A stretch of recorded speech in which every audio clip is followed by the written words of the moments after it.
The Guild Ale House is owned by Gary Quinn, and his family have put their money into the pub, which he hopes will be paradise for real ale drinkers, based in a formerly empty shop unit.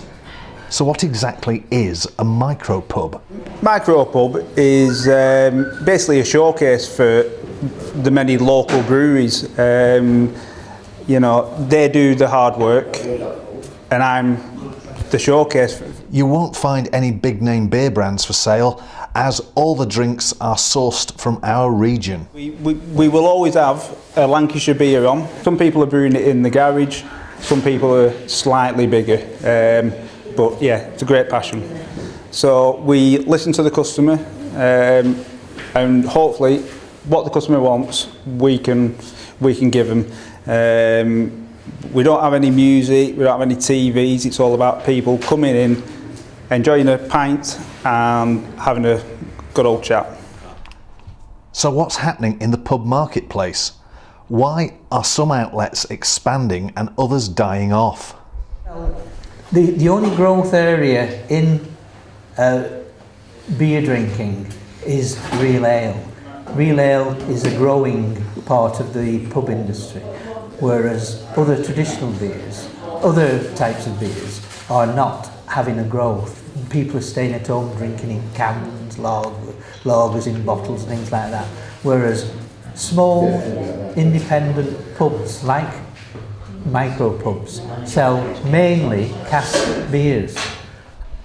Micropubs started off after the 2003 Licensing Act made it easier to open a small venture. It's the mid-range pubs that are squeezed out, whereas micropubs and cheaper chains such as Wetherspoons are growing. A lot of pubs are owned by these pub groups, and unfortunately the poor old tenant in a pub group or a manager in a pub group is stuck with having to get his beer through the pub group, who take their cut out of the supply of the beer, and therefore that is why these middle range pubs have to sell the beer to elevated prices, have a much tighter range of beers, and they're the squeezed middle. The Guild Ale House is a little different to many pubs, as they're actually encouraging Lancashire artists to put their paintings on the wall. We love the artists of Preston to come on down to the Guild, again associated with Preston, and all the words will be placed on the walls for the people of Preston to admire. Who knows, we may have a David Hockney living in Preston, and probably a Salvador Dali, who knows. So it's a big gamble for Gary and his family. Why open a pub?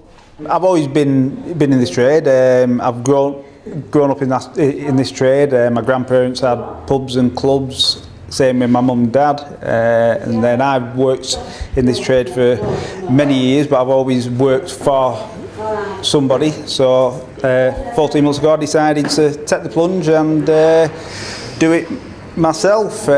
Luckily my mum's backed me, so she's plunged her life savings in and her pension, so now I need to make it work. So here's to the people of Preston. And maybe starting off micro will start something major for Gary and these local beer brands. Roland Gent, that's Lancashire.